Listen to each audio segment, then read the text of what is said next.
You ask Tiger to solve. This deals with linear equations with one unknown. The final result is x equals -2. Let's solve it step by step. Simplify the expression. Expand the parentheses. Multiply the coefficients. Simplify the arithmetic. Group all constants on the right side of the equation. Add 20 to both sides.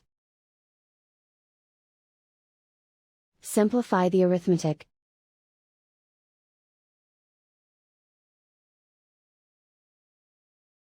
Isolate the x. Divide both sides by 10. Simplify the fraction. Find the greatest common factor of the numerator and denominator.